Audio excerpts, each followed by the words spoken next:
Ladies and gentlemen, this is ANDSTILLBOXING, and finally we have a true legend and the spark that reignited boxing in Australia, George Ferocious Kambosos. George, thank you very much. Welcome on the channel. Absolute pleasure. Thank you for your words. And while I'm listening to the beautiful words, I'm seeing all these young kids here, seeing which one could be the next future champion. So it's amazing to be down here and supporting this great event. And this is what's really about. Like you said, spark back into Australian boxing. You don't know which one of these young kids is going to bring that spark as well again. What does it mean to bring that to the grassroots, to these guys and those professionals that have just, under 10 fights, that are trying to not ride your coattails, but learn something from you? It means the world, Like I said, I've come from humble beginnings. I've come from, from where these kids have come from. So I've been able to climb that mountain, get to the pinnacle, and still trying to do more in the sport and build that legacy. So supporting my community, supporting Australian boxing, supporting these young kids, supporting great foundations like we are here today. Supporting the channel. Supporting all the social media guys. It's the most important thing. So I always give my time to the good people, and I just go with the flow. We appreciate that. Now, you do have a young fighter, which is friend of the channel, Marco Romeo, that has been in camp with you. Can you tell the audience how he's been in training camp, should I say? Anything to look out for him? Yeah, he's a good young kid. He had a great win a couple of weeks ago. We brought him into camp, used him for a few rounds inspiring. Strong kid, actually, a perfect style for obviously the late replacement we have, alongside Hass Hamden as well. We've got good young guys in my gym, and again, giving opportunities to these young guys to get that experience. So, he's going to do great things in the sport. Now, down to the fight. This is a last-minute replacement with Jake Wiley. Potentially a harder fight than Jordan. Would you agree with that? Every fight is a hard fight. Every fight I'm fully focused, and that's why I chose Jake Wiley, because he's a young, Australian champion, great record, and gone about his boxing business the right way. So he deserved the opportunity. And when I looked at all the 140-pound domestic guys, he was the number one. He's the Australian champion. So he gets a shot, and we know his style. We've seen his style. We've studied his style over these last few days, and I see the holes. He's very similar to Jordan. He's less experience, but he's got that youth. So similar power. Yeah, Jordan's a puncher. He's got 31 knockouts. Jake's got 15 knockouts, but let's be serious, and no disrespect, the 15 guys I would have knocked them out as well. They weren't world beaters. So, we're focused on Saturday night. That's brilliant. I've been in there with the biggest punchers in the world. I've been there sparring middleweights and all the solid big guys. So, one thing for me, I just adapt. One thing we appreciate about you, George, is that you're pretty outspoken on social media. We love that. We've had the back and forths with Tank Davis, and then all the others, obviously fighting Lomachenko. I do want to know, actually, if Lomachenko ran it back, who would you think would win between Tank Davis and Lomachenko right now, as we stand? From going back on both their fights, their last fights, yep. Lomachenko beats him. Tank's inactivity in the ring, he's, that style, I think Loma runs rings around him. Loma is still tremendous, even at 36. The footwork, the movement, the combination. One of one. He's a one of one. And I went 11 hard rounds with that guy. Going back and starting the fight, you watch the first 6 rounds on mute, that was a 3-3 fight.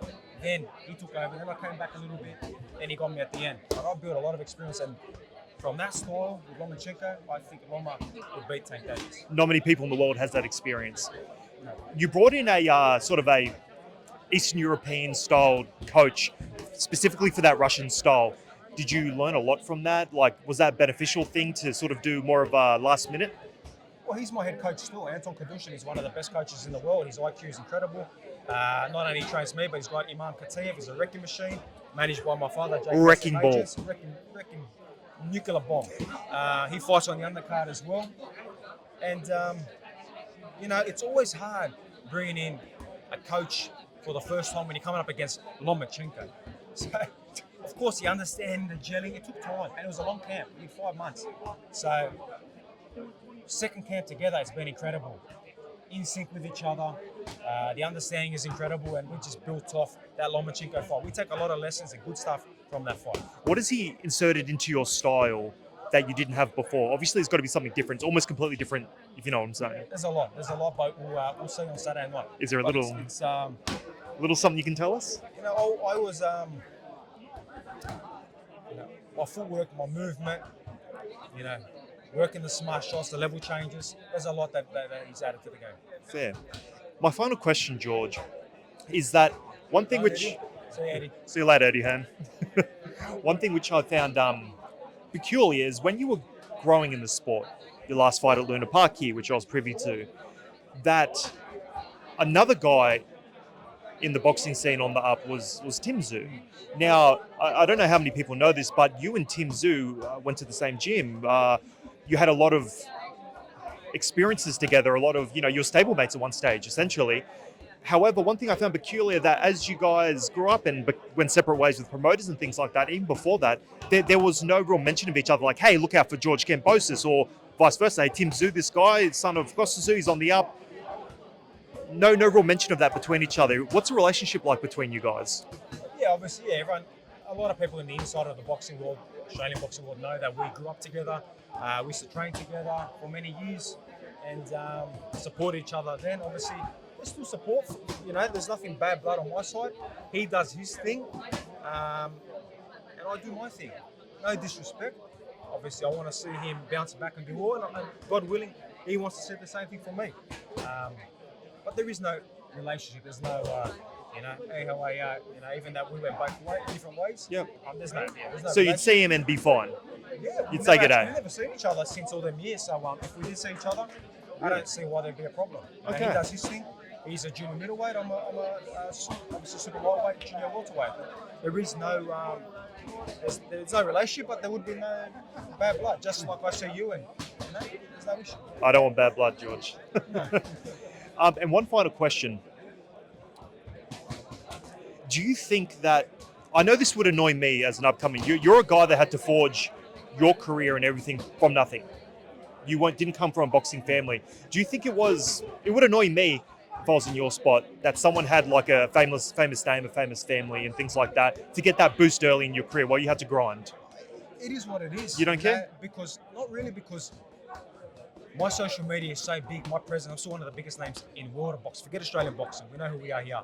But in the world of boxing, getting mentioned by all these world champions, our name is huge overseas. That's where real boxing You're is. known. So I can go anywhere in the world and I'm getting stopped. I tried to get away after one of my victories. We went to Disneyland. I got stopped a million times. I went to Hawaii. I got stopped a million times. So, that's not a big deal for me. But it's for the younger guys that are coming up. They should be given a little bit more respect, given a bit more exposure. There is other good fighters here. We've got world champions here that are not getting exposure. So, that's part of the game. But I get it, because my son, if he decides to fight, he would have the same pressure. If my son Leonidas decides to go into boxing, Leonidas Kambosos, of course, he's going to have added pressure and he'll get that exposure. But that's part of the game. That's how you deal with it. Well, thank you very much. This is George Ferocious Kambosos. This is ANDSTILLBOXING. You can catch him live this Saturday, Kudos Bank Arena. Let's get around the champ. Let's go.